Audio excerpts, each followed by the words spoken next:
Welcome to the annual 24-hour race at the Le Mans circuit in France. This program is about how one of the strange ways history connects things is going to affect the way this race will end 24 hours from now.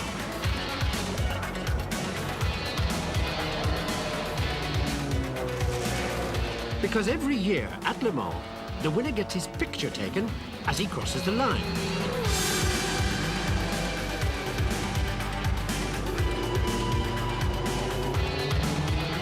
And because of the weird way history has of turning things on their heads, that's why he's going to win. The winner is photograph winning because he's photographed winning. So in more senses than one, when this is all over, it's going to be a photo finish.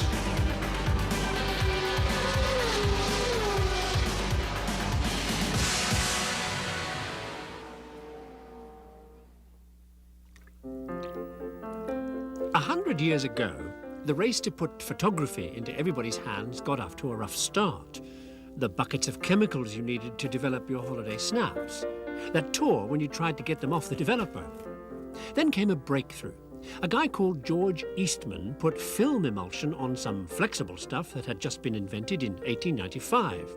Eastman then packaged this flexible stuff into rolls that you could easily load into his new pocket camera that would revolutionize the business of holiday snaps, called the Kodak.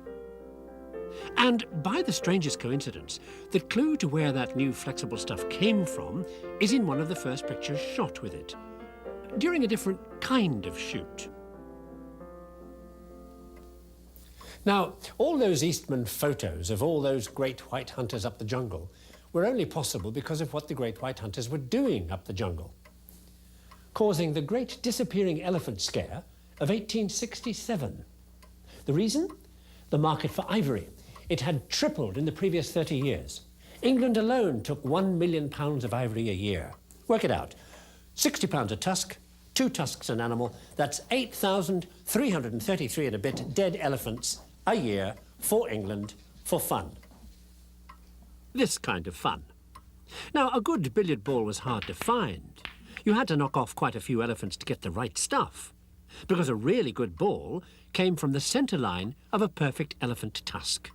So the news out of Africa was not good for playboys of the Western world. Never mind the elephants. Then, in 1869, a couple of printers from Albany, New York, called Hyatt, came up with a substitute. It was cheap, it was indistinguishable from the original, and it eventually got used for this, because the ivory substitute was celluloid. One other celluloid product will give you a clue as to where it came from. The Hyatts also manufactured celluloid false teeth, which on occasion, as per the New York Times of 1875, tended to explode.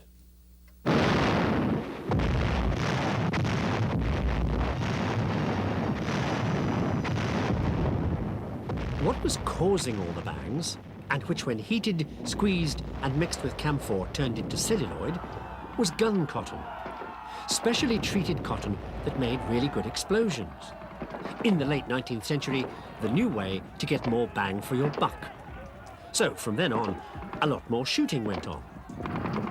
Now, it was a well-known mystery at the time that for those few a bullet just missed, you heard 2 bangs. One, the gun firing. The other, well, nobody knew. So a Viennese gent called Ernst Mach decided to find out. He used the way turbulent air affects any light shining through it to photograph a bullet in a high-speed airstream, and he saw what looked like a bow wave coming off the bullet's nose. Mach worked out that this shock wave propagated outwards faster than the speed of sound. So the first bang you heard was the sound of the shock wave. The second was the sound of the gun. 2 big deal things came out of Mach's amazing pictures. The first was the modern science of aerodynamics, without which these cars wouldn't look the way they do, move the way they do, maybe even stay on the track the way they do. The second was noisier even than this place, because once Mach had a photograph of shockwaves, he could look at how explosives happen, how the shockwave propagates, how the force is shaped, which meant, of course, that you could now, for the first time, plan an efficient explosion.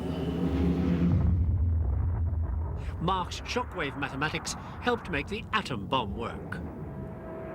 Now, the reason Mach had photographed shockwaves was so he could see them. Physical evidence was the only reality you could trust, he said. And even then, the way you described experience would still be relative to the context you were in at the time. So a 24-hour race would really only be a reference to what time meant on this planet, spinning on this axis, doing this sunset. Elsewhere, who knows? So even time and space would be constrained by your perception of it.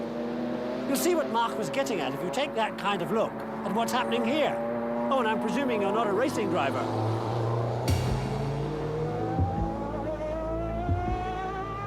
What I want to try and show you is how this looks relative to different experience.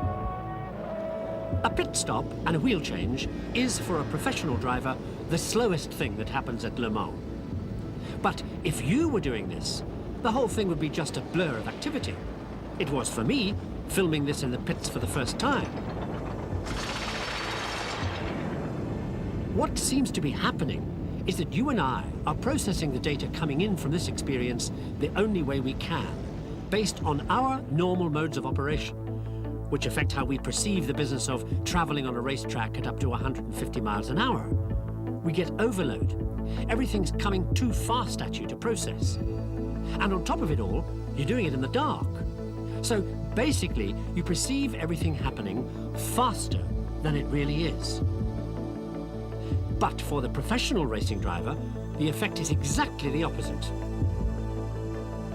Distance measurement becomes extremely precise. Car in front. Car in front. Turn left. Turn left again. Now turn right. Time appears to slow down. He sees things we wouldn't. This is the world as perceived by the professional driver relative to his experience in races. Well, it's 3:30 in the morning here, and they've been at it for nearly 12 hours. Meanwhile, I presume all this talk about relativity means you know who was about to pick up on Mach's idea that there was no such thing as absolute space and time that would be the same for everybody everywhere in the universe. He was the chap who would have said that as these car drivers went faster and faster, time for them really did slow down. Einstein, thanks to whom you can hear all this stuff. Because in 1900, he heard about sunlight falling on a new metal called selenium and making it give off electrons, that is, electricity, as if the sunlight were knocking the electrons out of the selenium, which is basically how modern solar energy systems work.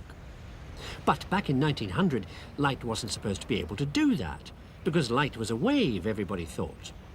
Till Einstein. Light, he said, blowing physics apart, was a wave and a particle. Einstein used to explain to people who didn't understand relativity and such, most of us, thank you, that light could be both waves and particles, the same way that beer could be both beer and pints. Now, whether or not that observation leads you to a closer understanding of the dual nature of light, I won't presume to ask, but it was good enough for Einstein. There was, however, at the time, one bunch of people who got very worked up at this discovery that light could behave like particles. But they weren't exactly physicists.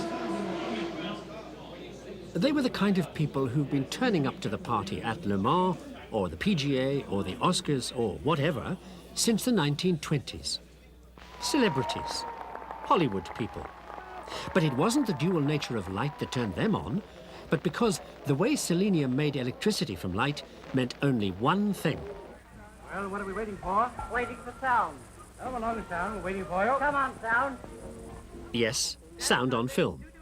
Because if selenium were exposed to a varying light, produced by a varying current, produced by a microphone membrane vibrating from a sound going up and down, then the varying light could expose film negative varyingly, like this, making a sound track on the film.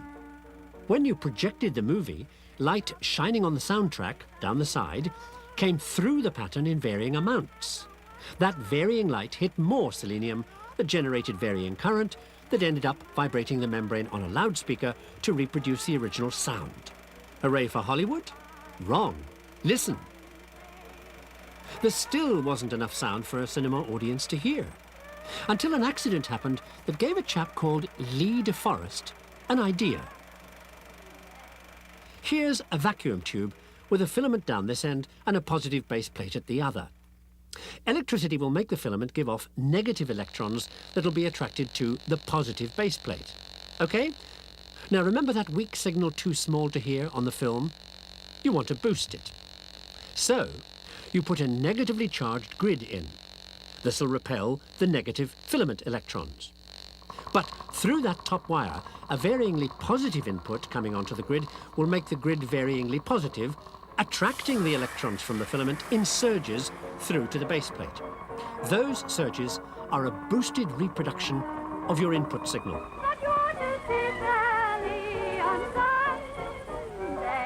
Thanks to that accident I mentioned and Lee de Forest, you could hear all the Hollywood stars on the movies.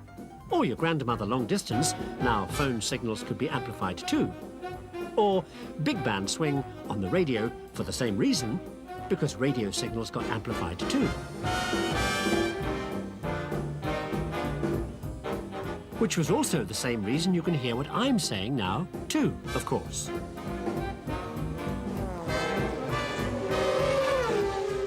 Lee de Forest's Audion signal booster made possible contact between people no matter how far apart they were. At first, with wireless and cable.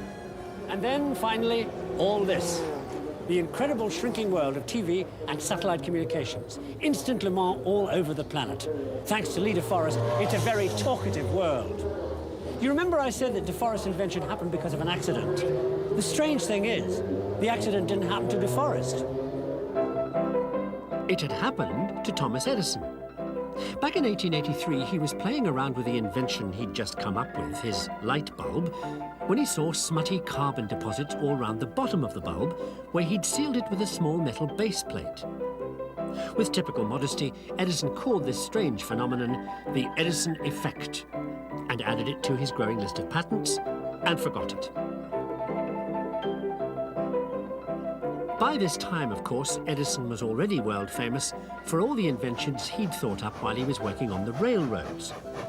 Railroads that he'd helped to make so successful, they were about to trigger the first American eco-crisis.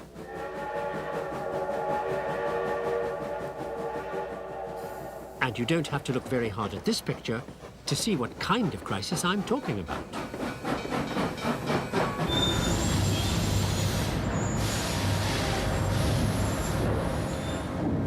You see, back in the 19th century, America was made of wood.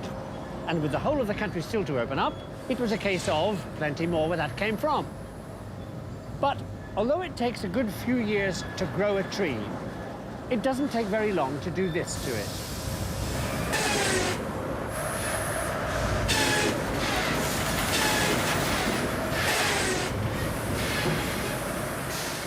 Unlike the people in the lumber business today, back then nobody'd ever heard of sustainability.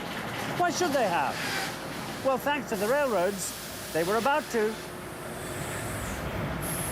The problem was really very simple. The wooden bits holding the rails together. No big deal, I suppose, if you just say it like that. But think about what was happening to railroads by Edison's time in 1890. They were expanding like crazy. 10 new miles of track a day. Now, 10 miles of track takes 20,000 wooden ties. That's 500 trees a day. And that's not counting the wood for wagons and workers' accommodation, the wooden towns that mushroomed alongside the railroads, the wooden fuel the locomotives used, and the bridges, one of which could take 1 million feet of timber. And then there were the telegraph poles. They made a fortune for the fellow who got the contract from Western Union to put them up alongside every railroad track in America. I give up on how many trees that took, but it made him a lot of money. Enough to found a university and end up naming it after himself. Cornell. So the railroads used up a lot of wood. But back then America had plenty, so who cared? True. But since the average bit of lumber left out in the open lasts about 7 years and then needs to be replaced, well, you get the point. Maybe there were going to be railroads all over America, but maybe there weren't going to be any trees. And then at a stroke, America was saved.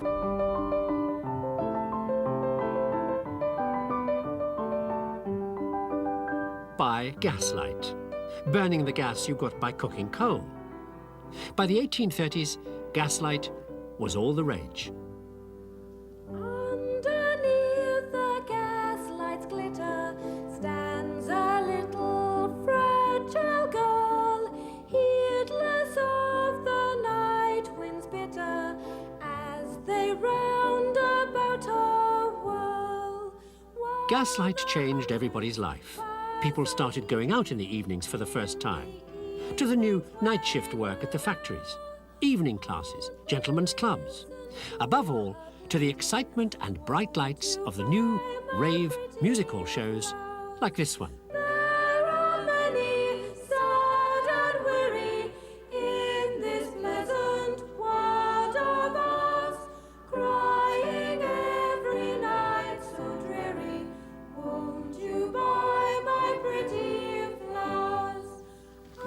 Now, the trouble with gaslight was the byproduct, coal tar, a black, foul-smelling muck and an eco-crisis waiting to happen because all they did was chuck it in the nearest river and get back to morally uplifting songs. Then German chemists with a recycling turn of mind started distilling the black muck and got all sorts of amazing things. Brilliant artificial dyes, chemicals to make aspirin, and something that would preserve wooden railroad ties for 30 years and save America from that eco-crisis. Creosote. There are many sad and weary in this pleasant world of ours, crying every night so dreary, won't you buy my pretty flower?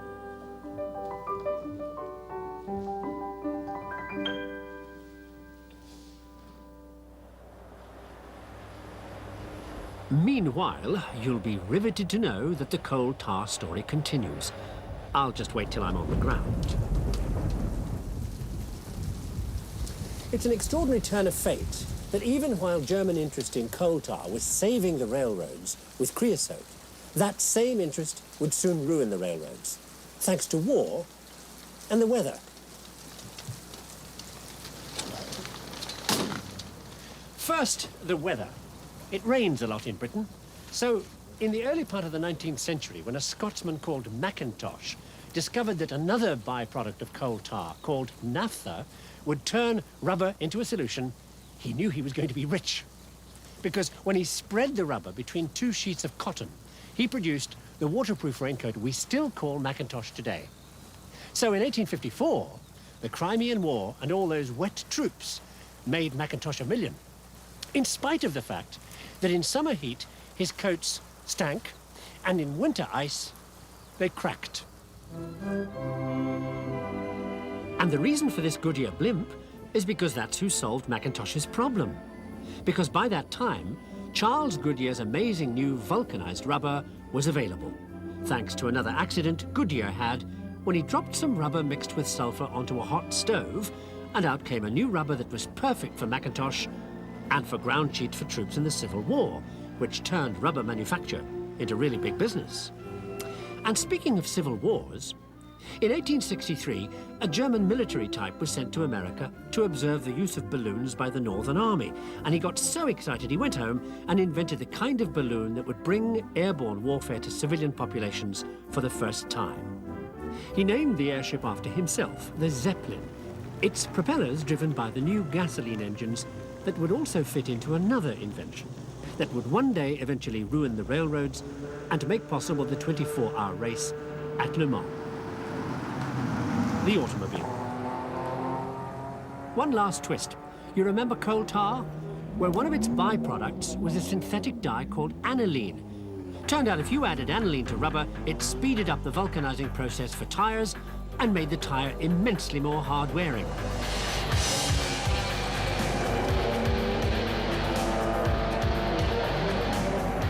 Hard-wearing enough to handle the 24 hours of punishment it has to take on the car that crosses the finishing line first.